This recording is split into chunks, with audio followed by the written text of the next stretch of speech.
Hello. Oh, there. Hi, Michelle. Hi. Sorry, I've been jumping around from talk to talk today. Sure. You're all go. Fair play to you. Never stops. You can breathe after all of this now. Times. I'm telling you, a long weekend is definitely due. Brilliant. Well done. So welcome everyone, and welcome to all our attendees who have joined in. And panelists, you maybe can't see everybody, they can see us, but we can't see them. So that's how this works with the webinar. So trust me, they're all there. I can see them all coming in to join us, but they can all see you and hear all of us. So you can give them a wave if you want. We are going to chat together about the work that you do, particularly at grassroots level, around maternal and perinatal mental health. And we've got some pre-prepared questions. As always, if we have time, you can feel free to stick some questions into our Q&A. And if we have time at the end, I will ask some of our panelists if they would like to answer those. So do ask as we go along. But again, we do say that we might get caught up in wonderful conversation. And if we don't have a chance to get to your questions, it's not because they're not important. It's simply because these guys have had lots of other important things to say. But before we ask some of these pre-prepared questions, I wondered if I could just go around the group and ask you to introduce yourself and tell us who you represent and what you do. Just a few lines to get us warmed up and to get us all to get to know each other. So Michelle, I will start with you to let everybody else have a wee think for a minute. Well, anybody else who has joined the conference today will have heard my talk earlier about what we do, but I'm the founder and CEO of the Parent Rooms, which is a Northern Ireland-wide perinatal peer support network primarily. We also do wellbeing projects and counselling for parents who are experiencing mental health difficulties. Lovely. Thank you. Tom, would you go next for us? Tom, I'm head of support service at Aware, depression charity in Northern Ireland. We've lots of education and training programs and support services. And I also wear another hat from the point of view of everyone's business coordinator for Northern Ireland for the Mental Health Alliance. So delighted to be here. Thanks. That's it. Una. Hi everyone, you're very welcome. My name is Una Leonard. I am one of the co-founders of a charity called Support Together. We're down here in Omagh. We support mummies through their journey from recovery to discovery. And we're going about 10 years actually this month. So that's I'm getting old. That's just what it's telling me. Thank you. Thank you, Una. Rosemary. Hiya, my name's Rosemary Dean. So I'm the founder of a non-profit social enterprise based in Newry called Centred Soul. And we might work primarily with women around perinatal mental illness, traumatic birth, pregnancy and infant loss. And we've been going from 2017. Wonderful, thank you. And Claire. I'm Claire Anderson. I'm the MAS project coordinator. That's maternal advocacy and support. And I'm based at WRDA, that's the Women's Resource and Development Agency. And we would be the lead partner in the MAS project, and it's over 8 women's centres, 6 in Belfast and Lisburn area, and 2 in Derry. Our focus for year 1 of the project, quite a new project, we had a pilot back in 2019 for 6 months, but really the focus for year 1 is the peer support, and then leading into year 2 and year 3 would be more advocacy and campaigning and involving women in the change for improved services. Lovely, thank you very much, Claire. Well, welcome to you all. Thank you so much for giving up your time to join us here for the conference. We have some pre-prepared questions that I'm going to ask you. So we'll begin straight away, and we're going to think about where we are at the minute and the fact that yes, things are hopefully moving forward, but we have had a long year of COVID, and we have heard lots of the impact of COVID today. But we also are aware that COVID has had an impact on mental health and well-being. So we wondered if you could tell us from your perspective, from the areas that you work in, from the mums that you work in, and from the work that you've hoped to do and maybe haven't done, what has that impact really looked like on the ground for you? And maybe, Una, could I come to you first? Could you begin with telling us that? Yes, thank you, Lindsay. I suppose, right, so we're even thinking back from March time. The impact, of course, we had planned to do so much. You know, we were progressing and planned to do so much, and that all had to stop. You know, as with everybody, the world stopped. But we had, there was still a lot of need out there, a lot of mummies in panic. The anxiety levels were through the roof. And I suppose what we looked at it as a lot of mums had seen it, that there was a predator outside their door as COVID, and the fear of this predator going to attack them, or, you know, bring ill health into their home. So already, you know, that brought absolute despair within households, and a lot of our members. So what we had to do is we had to think of, you know, how the best way we could meet our members. We couldn't open our doors to everybody, so we actually had to close our shutters. That did not sit well with us at all. As a mother who went through the illness, you know, I went through the illness 15 years ago. I know how hard it is, and never mind this pandemic, or as people said, this predator that they felt was coming and creeping around, and that was tough. So we had to close down the shutters, and we had to rethink again on what we could do. And we focused a lot on our members, which we have quite a lot. So was trying to get peer support, mum supporting mum, and dad supporting dads. And that became very successful. And we had to think outside the box, you know, which is totally different. You know, when you have a planner to go by and you've worked so hard to do this and that, and the mothers very much lead our charity. And when the pandemic came in and COVID hit town, it was tough. It was definitely tough. But there's one thing I know that we have taken out of this, is it give ourselves a chance to slow down. It give the charity a chance to slow down. Now there is a high demand on our services, and we're not able to meet it. And that does not sit well with us either. Our volunteers are not eager and able the way they used to, because everybody is going through this. You know, we're all feeling it. So that impact in different levels. You know, the fact of not having the volunteers. Our committee are volunteers. You know, they weren't available as much as they used to be. So we had to slow things down. We did have to close down the shutters, and that was to actually, we risk assess. We had to risk assess ourselves, because we were going through it, and we had to make sure that when we are able to take a mummy through her journey of recovery to discovery, that we have the team there to do so. So a lot of challenges, and we actually have learned a lot from it as well, to be honest. But there's a lot of challenges, yeah. That's really enlightening and really refreshing to hear such honesty as well, and really hard decisions you've had to make, but such sensible decisions given what we've found, or everybody's found themselves in, which I think it'll be really empowering for people to hear as well who are listening, that actually it has had an impact, and strategic decisions have had to be made, sensible decisions that are difficult sometimes. Very. It did not sit well. I know it really, me as a person who wants to help, and the charity, that's why we started off, you know, support together, you know, together we will help to support. And we had to just close the shop down, but do a lot of background work, even as fact of taking down our banners or any displays that we have around our town. Like, we had to take them down because we didn't want to be promoting our service, because we didn't have, you know, the team to be able to provide that service. And that's frustrating. It definitely is. But we're through the other end of it. So we'll be shovel ready, hopefully by September, and try to build ourselves back up again. Oh, I love that shovel ready. That is brilliant. Thank you. Rosemary, what about you guys? Can you echo any of Una's experience, or what's it been like for you? Yeah, I suppose there are some similarities there. Like, looking back to the beginning of COVID in March, I sort of went the opposite direction in terms of, like, we almost went online and within 7 days of shutdown. So there was a plan for the rest of the year and projects and programs to roll out. And we made a very quick decision that everything was going online, including our counselling services, our peer support meetups.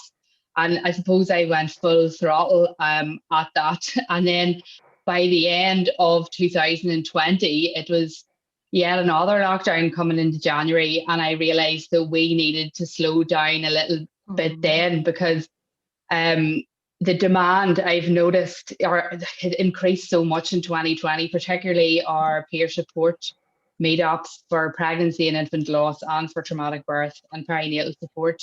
And our counselling referrals went through the roof. So we realised at that point that those services needed to continue, but we also offer the likes of online baby massage and yoga, online women's adult yoga, you know, that they can attend without the kids. And that had to be stripped back because I really needed to refocus on the women and the men that were coming through. We noticed an increase in the referrals, but we also noticed an increase in men asking for help as well, both from a perinatal perspective, but a huge demand around pregnancy and infant loss, because obviously statutory services, you know, understandably had to reduce their face-to-face appointments. But there was a really big and evident knock-on effect from our point of view, because we've seen then a surge in people coming to ourselves or being redirected to us as a form of support. And thankfully, we could meet that demand. And then when it came to January, I decided, right, let's just strip it all back, stick with the peer support groups, have our counselling services there. And we really went back to the staple services so that I could take a breather and we could really dedicate our time to those things. And they've continued the whole time. But again, like Una, we did have to strip back some services like the classes, which didn't sit easy with me, but it was really important that the mental health support was there, the counselling support was there, and the peer support was there. And we had to take away a little bit to give a bit more in other areas, but definitely the demand really, really heightened. And we all know this as non-profits, as charitable organisations, as social enterprises, we are based on voluntary power of the men and women, and we have a shoestring budget. And when the demand goes high, the budget goes down. And we're not always the first people to be looked at for certain funding and things. We really have to work at those things. Like, it takes months for this funding to even be applied for. So we almost have those people requesting our services before any money's coming through the door. So you're always chasing your tail. So that was a big concern of ours. But on the plus side, the services continued. And again, like Una, it was such a learning curve. Now we're able to diversify, and like even something as simple as moving forward, we'll be offering counselling not only face-to-face, which was always your sort of default mode, but now we're able to offer that telephone, via Zoom, during a peer support group, face-to-face, or, you know, it's just giving people the options. And we've also been able to highlight areas of need, and that comes right down to whether we have the right physical space to be offering the services, you know, because social distancing is going to be around for a while. So there's been really a lot of positives have come from it, and we definitely have connected with a lot more men and women outside of our area because we've been able to reach them in the Zoom room, which you never would have been able to do. Like this time, like 2 years ago, a year and a half ago, would we ever have thought you'd be talking to somebody living in Cork on a Zoom screen and, you know, having that interaction? We just would have assumed they would have had to hop in their car, and that wasn't going to happen. So it's been really good to link in with other women, other men, but also other organisations.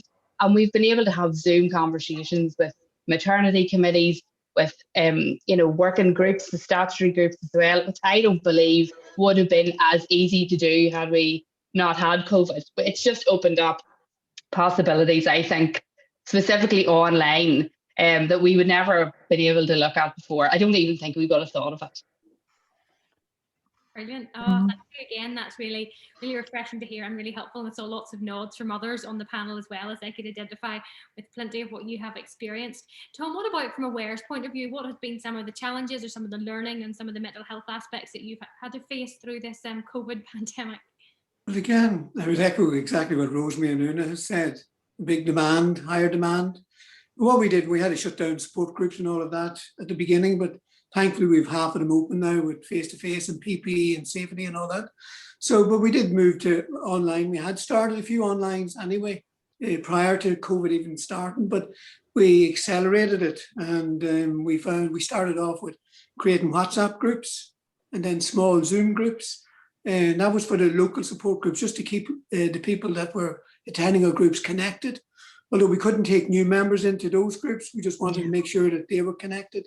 But we could take new members into the online Zoom groups because obviously online was different. But what we did also too was we created lots of resources. Social media became a big issue. We got lots of hits on the website. Social media became the forum for lots of messaging coming through. We put lots of education information out there looking after your mental health during COVID and all. I think we got out to 55,000 people or something got that. So we were creative and innovative, but I mean, at the end of the day, it was still a big demand, but still a lot of increase in mental health. But the challenges, I think, the big challenge going forward is about, I think resources is one issue, but I think there's a challenge for us to work more closer together. And I think the statutory sector became a bit more amenable. And I take your point there, Rosemary, because from the point of view of contracts, because we weren't doing the face-to-face contacts and they were usually doing number crunching and not qualitative stuff, we began to talk a bit more about qualitative stuff rather than just numbers, because people are more than just numbers. And so the statutory service became a bit more sensitive to that. And I think that was good. But going forward, I'd like to see a bit more collaboration between a lot more of the community voluntary sector, because I think we have a big role to play, but it needs funded and it needs a sort of a twin track approach with the specialist teams, which we all know, which is a great starting point. So listen, lots of creativity, lots of pluses, but lots of negatives as well, because lots of people were suffering out there, lots of people with anxiety, more social isolation, loneliness in the house, and even doing schooling with young kids at home, as well as having perinatal mental health issues, major issues, you know. So, but listen, it's positive. We're beginning to see hopefully a roadmap out the other end, you know. So. Oh, thank you, Tom. And I think we all echo that people are much more than just numbers. So everybody nodding at that, and that's a really good reminder for us all, isn't it? And the work that we do, really helpful that. Thank you. And Claire, I'm going to come to you now, because I suppose you have just come into this role quite recently, probably in the midst of all of this hitting, and the MAS project is now quite new. So you're in a different position to all of us as well, having come a bit new to this and the project being newly established. What impact has COVID had and all of that for you guys? Yeah, I suppose we've had to really reshape the delivery of MAS, because the rollout really started, it's just really since October, November. So it really started in the middle of the pandemic. So we've had to transfer firstly our training for project workers, for staff, all online. Again, as others shared, you know, the collaborative approach, you know, has been more accessible with online, so that's a positive. But we have had to the women were able to meet in the group, some face-to-face delivery before Christmas.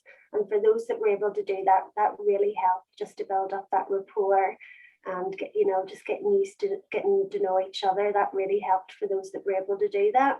But then after Christmas, we really had to transfer everything online, you know, with offering the Zoom groups for the women and also WhatsApp groups. Some of the groups, you know, were keen to come on and engage, but others maybe not so used to Zoom. So then the project workers were maybe tailoring individual support and phone calls and one-to-one Zoom for those that maybe didn't want to chat in the Zoom group, especially those that were a bit more new. So that probably has been a challenge, and we're now mapping our way back into face-to-face delivery. A few of the centres have returned to face-to-face delivery, and the women are just so keen to get back and engage. So that's a real positive. Also, just from listening to the women in the MAS groups, we're hearing just, you know, as Tom highlighted, you know, a variety of experiences impacted by COVID, you know, the maternity restrictions, the isolation from families, the real challenge of homeschooling. And then also just to point out, as it's highlighted in the Maternal Mental Health Alliance research, but also WRDA, my colleague Rachel, and the Women's Policy Group were engaged in the Feminist Recovery Plan. I don't know if you're familiar with it, it's accessible on our website, but just highlighting the disproportionate impact that COVID has had on women, and some of the statistics on that are really alarming, just even in terms of the care work. You know, 69% of carers in Northern Ireland are women, 91% of single parents in Northern Ireland are women, 80% of all part-time workers in Northern Ireland are women, mostly in high risk and low paid factors. So just factoring all those additional challenges into just having a new baby during COVID. We're just aware of the challenges and big demand for our service, as the rest of the panel have mentioned too. Thank you, Claire. And that's a really, really good report. I have read it. So what I will do whenever Michelle is answering the question is I'll go and get a link and put it into the chat for anybody who would like to read more around it, because there's some really good writing and statistics in that. So I'll stick that in for anybody who's interested in it. And I genuinely suggest you do go and have a look, because those are really important points. Thanks, Lindsay. Made. Michelle, then can I come to you and you share a bit with us around your thoughts on this whole thing? Yeah, sure. So I can really echo what everybody else is saying. We, again, like Centred Soul, we kind of kept our services and our peer support wellbeing and counselling, trying to keep it those sort of basic services. Although the Parent has been around as we are Pangs as a long time as an informal peer support group, as a charity, we're actually babies. So we haven't even been a full year yet in delivering our formal peer support with our trained peer support leaders and running our programs and counselling. So we haven't even got to the end of a full year. Whenever we had first started doing our peer support, the pandemic had just hit. And we had our first online peer support group at the end of June 2020, and there was 4 people in it, and we were expecting that to stay quite low and grow quite gradually and quite organically, and we weren't expecting it just to accelerate as fast as it did, and COVID really did accelerate the need for that service. So we went from having like 4 people in that group and getting a handful of referrals from health professionals to now getting over 30 referrals per month from parents and from health professionals who are seeking peer support and counselling. And we've had to operate our one-to-one peer support now on a waiting list for the past few weeks, just because our volunteers are completely overwhelmed by demand as well. And it's something that Rosemary kind of said as well. And the words time poor came to my mind. And when we're talking about funding and we're talking about resources and we're talking about volunteers, we're talking about everything, and that needing to pause and step back. Like, we hadn't set the foundations yet for our charity whenever things started to escalate so quickly, but we are so time poor that we haven't had the ability to take a breath and go, right, okay, let's plan for the future. And in order to plan for the future, we need to know what it is we're doing, which we haven't been able to figure out quite yet. We need to know where the money is coming from to cover those things, which we haven't had time to dedicate to yet. And we need to be able to figure out how we're going to be sustainable. But because we don't have the time, because we are literally, it feels like, and I've been using this analogy quite a lot recently, it feels like we're running downhill so fast that, you know, we can't stop, and any minute now our rock is going to be put in our way and we're going to trip and tumble. And that's very much what it feels like. And I would love to be able to put the brakes on for a while without interrupting our services, and just be able to dedicate some time to getting that funding, getting those resources, building the sustainability to make sure that we can deliver that really high quality service. But as everybody in this room will know, time and resources are both things that are very scarce, and they're the 2 things that will make the most difference to parents. Yeah, but it's funny, Michelle, like, I found that COVID has given us a chance to put the brakes on. Yeah. You know, because you're so young, as you say, and so, you know, new, and you're trying to get started, as it actually made us go, whoa, because we kept going like a running train. Yeah. You know, you want to help. And with COVID happening and the pandemic, it just made a pause. And that's where we are able to now look at the whole, suppose our policies more tighter, you know, tighten up our procedures, looking at mainstreaming, a load of other, I suppose, you know, see the difference, and I feel your pain there. I really do. And when we're talking about things like the operational stuff, like you're talking about, even just going down to the basics of policies and procedures. I mean, there's been many a night, like, and again, many of you will understand this as well. When you're doing this on a voluntary basis, there's been many a night I've been sitting at 3 o'clock in the morning writing up safeguarding policies, because that's the only time in the day that there was to do it. Because during that day we were doing crisis intervention, and we had our day jobs, and we had kids to look after and households to manage, and homeschooling, and doing this all in the one place, particularly during the pandemic. So yeah, it's having that time and having that space. And I think the only way that charitable organizations like ours can do that is if we're funded well enough to be able to do it and be resourced properly, so that we can take that breath, do things properly, and provide the maximum support that we can to parents. Lovely comment there in the question and answer, actually, for all of you. The energy, focus and commitment of the panel's efforts over this last year is inspirational. No doubt that the last year has been challenging for the landscape of how services can be provided and made more accessible. And then there's a good question there about what elements of what have you've done in the last year will you be looking to make mainstream? So what things have happened that you're going to take forward, and then what elements of the traditional service would you like to return to? So maybe if we could all share one of those, so something that we're mainstream or something that we want to return to, just so we can answer that question, then we'll move on. So if you can all think of one thing that you could share, maybe even quite quickly with us, that would be lovely. So Tom, we'll come to you first. What would your answer to that be? Well, 2 quick things. One, a parent and baby program, which we rolled out right across Northern Ireland to all the trusts. We put that online now, and we can deliver it online, and it can be done at the person's own time as well, which is good. So that's been a big plus. And the other one I should have mentioned was for those who are not used to online, and there's quite a lot of people that are not confident online and being in groups and all that. We also developed a callback service, a call-in service, so that we check in on people that comes through our support mail or support line or whatever. And if they're not used to social media and they don't want to come online, whatever, we can do a call back. And I think you've mentioned there, and I think some of the panelists have already said about phoning people in. I think Claire said phoning individuals, because you have to tailor it, not one fits all. And I think if we keep individuals as the heart of at the centre and tailor it around each individual, because every individual is unique. So I think we have to do that. But yeah, online, I think definitely is one. But I think just to put a sort of caution in that, I mean, mental health is all about interaction, and people can get zoomed out and Zoom fatigue. And I think getting back to having sort of human interaction is all of what mental health's about, and where that can, but somebody will be at different paces, different stages. So I think helping people along that road, starting off maybe online or maybe phone calls, and then maybe online, and then maybe face to face. So yeah, that's from Aware's perspective anyway. Thank you. Thank you, Tom. That's brilliant. Rosemary, what about you? I suppose harking back to just what I said before, like counselling was really face to face for us. But personally, I'm a people person. I love the crack and the banter that you get when you just have a person in front of you. But I appreciate that not everybody's like that. So moving forward, we will be keeping telephone, Zoom and face-to-face options open for everybody, because we've seen women coming through our doors, our virtual doors, who are starting off on Zoom and then become comfortable with that therapist and then transition into face-to-face. And then that gives them the confidence to attend a birth trauma and perinatal support meetup.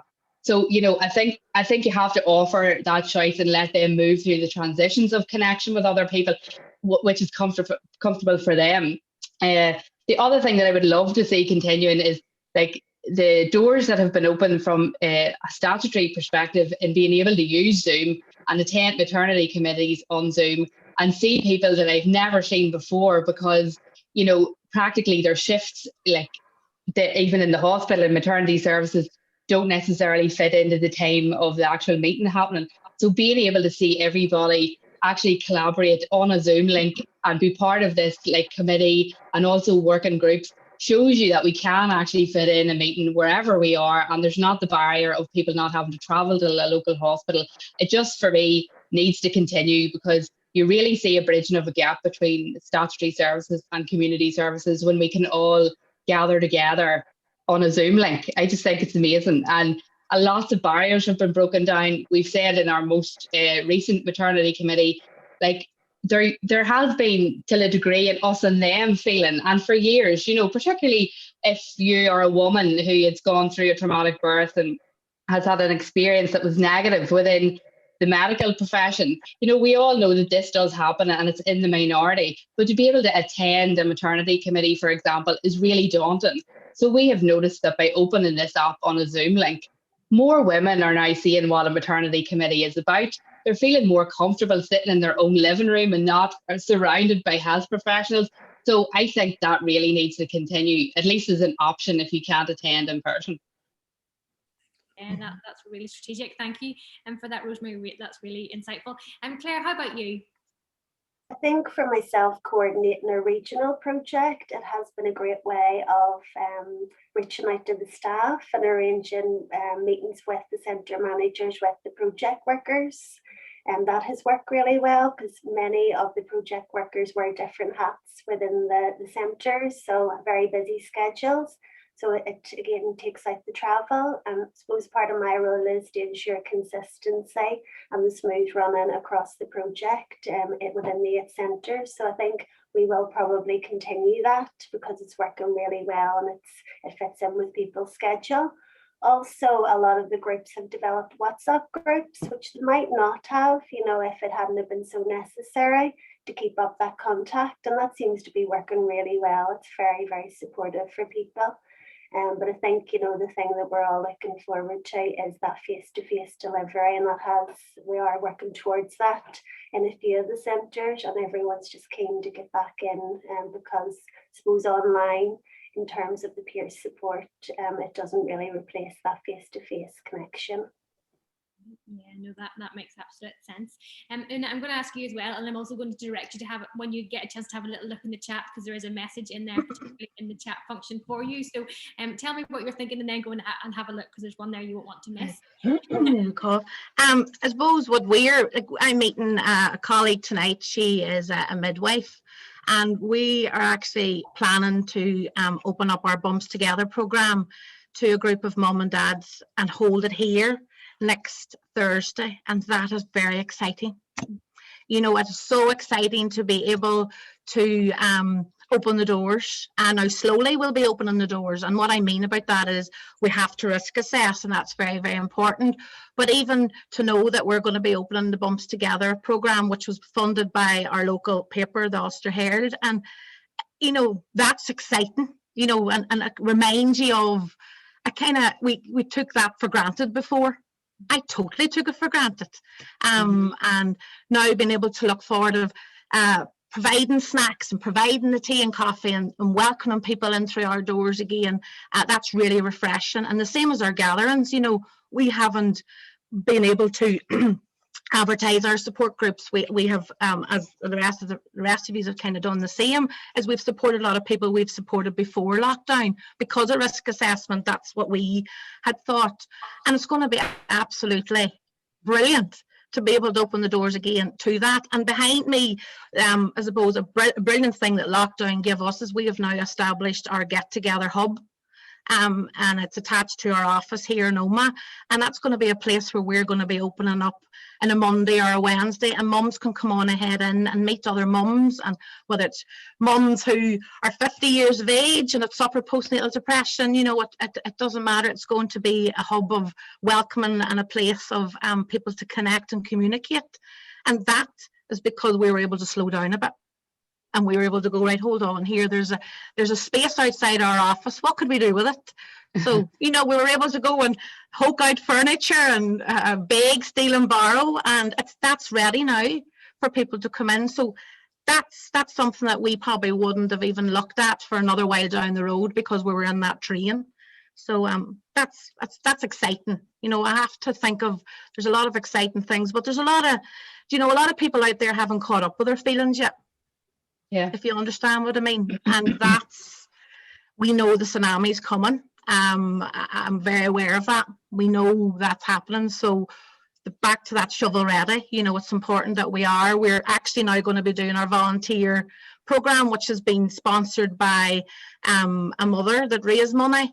You know, that's brilliant. We'll now have to get the volunteers, that's the lived and learned, expert by experience, get them all trained up, because we've had time to look at our volunteer program and get it the way we want it.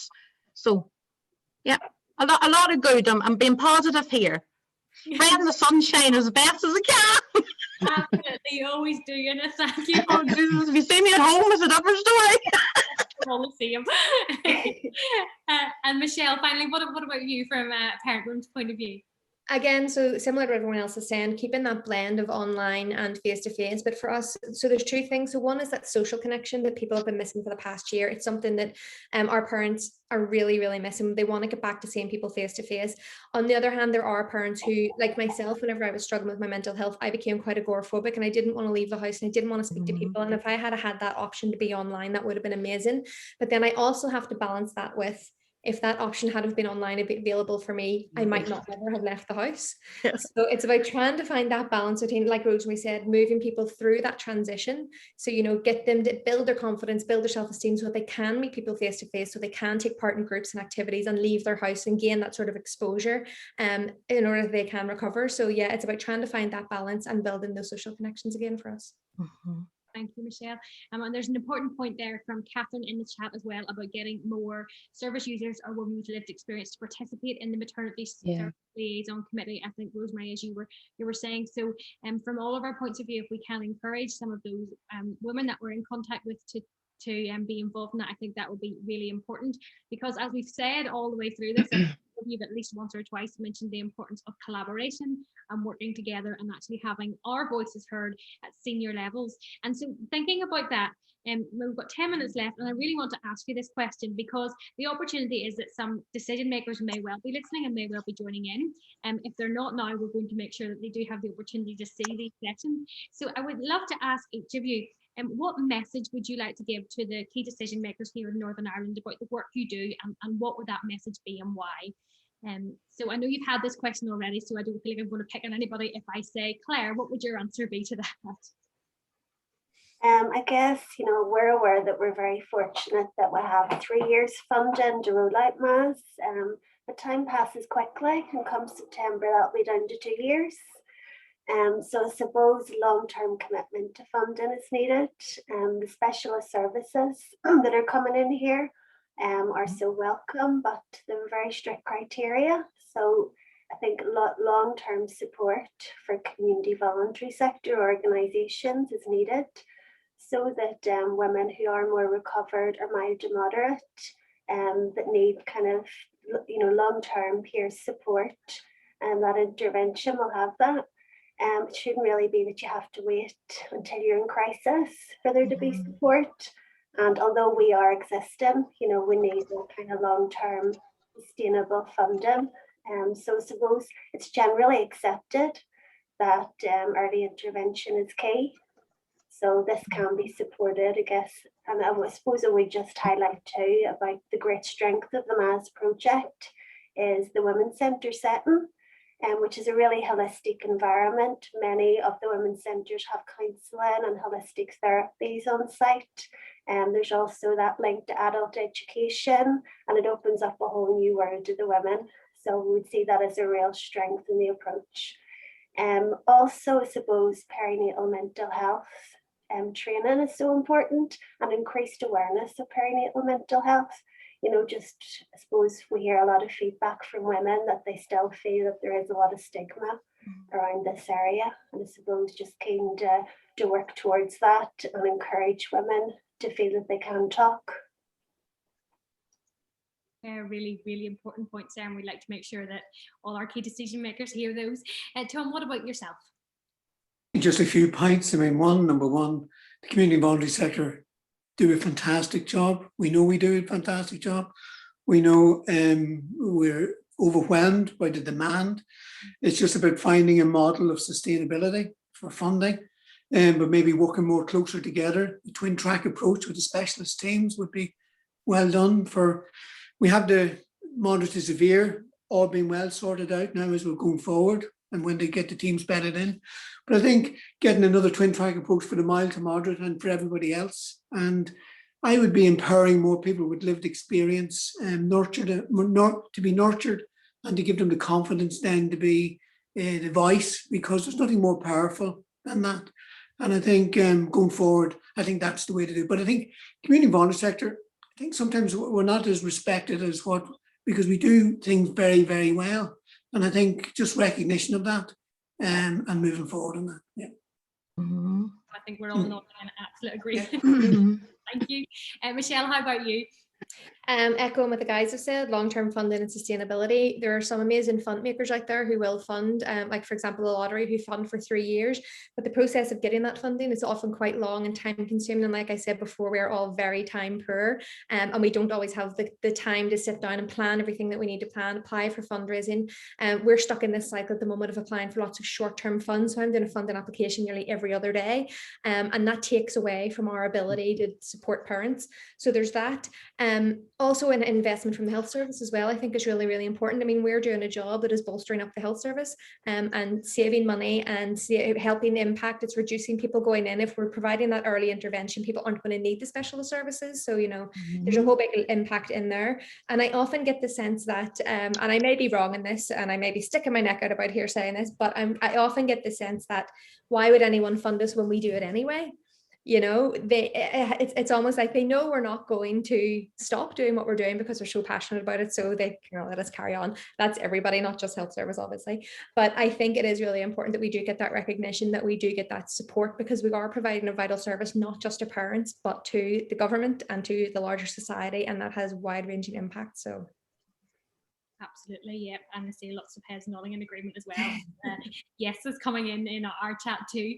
Rosemary, how about you? Yeah, for me, there's sort of 2 points. So, like, it's absolutely amazing that the rollout is happening. Like, I think years ago, weren't we all sitting in a room in Belfast going, this is fantastic, but really dreaming about something actually happening? So, the fact that it's occurring, it's fantastic, it's class. But the reality is, as Tom said, there's going to be mild to moderate cases like that may fall through the cracks and don't meet the criteria to attend those services. So, coming from that point of view, there needs to be collaboration between statutory sector and community voluntary. And for me, that's not a top-down approach. There needs to be a rollout from the day dot that includes grassroots organisations and women and men and families with lived experience. The Southern Trust are currently doing it, and we became aware that it was being, you know, it's being planned, but nobody was representing a local organisation and no one was representing a woman, man, or family. And that is the most important thing. And it was highlighted in the 2017 RQIA report and the whole way through the campaign. And the other thing is get to know your local organisations. The perinatal rollout is fantastic, but you need to know your organisations who you can refer to, what they're doing locally and what they're doing outside of your local area, because we're all in different geographical areas. But that doesn't mean you can't refer to each other. And statutory services are exactly the same. And the next point is get to know your families. These families need to be represented right from the beginning. It shouldn't be a service-led approach. It has to be a needs-led approach. And a lot of the time with statutory services, coming from a social work background myself, it can be red taped and targeted, and people, as Tom had said, becomes numbers through no fault of an individual worker. We all get into the care and field for a particular reason. We want to care, but policies, procedures, guidelines, money takes precedence sometimes. So let's begin the perinatal rollout the way we want to proceed. Getting women involved, getting men involved, getting the statutory and voluntary organisations involved. And I'm going to be cheeky, put your money where your mouth is too, because we also provide a service where there's a gap, but we're not paid for it. So it would be amazing to get some funding from the likes of Public Health Agency, statutory agencies, which luckily we have just got in the last couple of months, but it has taken 4 years. All of our organisations that are here today need to be acknowledged and they need to be funded for the things to continue. We cannot continue and be sustainable on hot air. That's what I want to say. Rosemary, I think you're getting plenty of cheers and there's plenty of supportive comments. Oh, very good. Has already been said in this, and I'm going to come to you, and then after that, we're going to tie things together. But Una, would you tell us what you would like to say to decision makers, please? Well, I suppose 10 years ago, we were floating our own boat. And that is to be really honest. When we said we were going to start off a support group, now we're a support organisation, we had nobody in this Ireland of Ireland that we could have went to for advice, for support, or anything. We had to go to England. So, listen, there's change. Change is here. What I want to say is keep going. Don't stop. Keep going. You know, yes, it's fantastic. The specialist teams are coming up. That is magical. But you're right. Early intervention is prevention. It's, you know, your mild to moderate. That's what we're holding them mothers and fathers at the moment. And only for the voluntary and grassroots charities like ourselves, who else would be there to do so? So what I'm just, suppose my word would be is, would like a wraparound service, you know, that we're coming in from the early stages. You know, the families matter. Families have suffered so much during lockdown. The mother has held the unit together. You know, we have held the unit together. And, you know, and it's important that, you know, Rosemary said, put your money where your mouth is. But what I say is keep going. You know, it's brilliant what we've achieved. When I look at when we started 10 years ago, when I look at 5 years ago, you know, the likes of yourself, you know, have come in, the likes of Lindsay and Michelle and Rosemary. But, you know, now we're here, I look in 10 years, it's amazing. The difference is happening. So keep going, don't stop. Let's get the, you know, the hospital, you know, the mother and baby units, you know, keep going. That's what I say. And please don't stop. I don't think any of us are going to stop. No. Please, I know yous are not going to stop. I'm saying, you know what, even Robin Swan, the money that's come in, that's amazing. All of that's been brilliant. So just keep it going. Oh, You know, that's what I mean. absolutely, yeah. We're all in this together, and I think that's been the lovely thing about all being able to join in and to share. Thank you all so much. I think it's been lovely for us all to hear from one another, but I can tell by the comments that are coming in there, and hopefully you'll get a chance to look at those, because I know you've all probably been focusing on what you're going to say, but there are some amazing comments that just really thank you all for the amazing work that you're doing. And I know you'll echo this if I say it, that if anybody wants to make contact with you or your charity or organisation, please do, that you would love to hear from them, hear some more thoughts, or if anybody's interested in getting involved or volunteering or helping around some of those issues with fundraising that we've been talking about, or anybody has any expertise in those areas, I know you would all love to hear from them. So please do make contact with them. Thank you all so much for joining us. Thank you. Thank you. Thank you, guys. We're about to head into our final sessions. So we have two wonderful dads who are going to be sharing with us on our next session. So you do have a choice. So you can either go and hear Johnny McCambridge, who is a local author and journalist here from Northern Ireland, or the wonderful Mark Williams, who is the co-founder of Fathers Reaching Out from the UK. And so you should have links, attendees, to go and join whichever one of those that you have picked. And then finally, after that, Michelle and I will jump back on for a few minutes to say thank you to you all and to give some final remarks. But thank you once again to our wonderful panelists for this session. And attendees, will see you in whatever session you go to next. Bye-bye. Thanks, everyone. Thank Bye. you, everybody. Bye, everyone. Bye. Bye.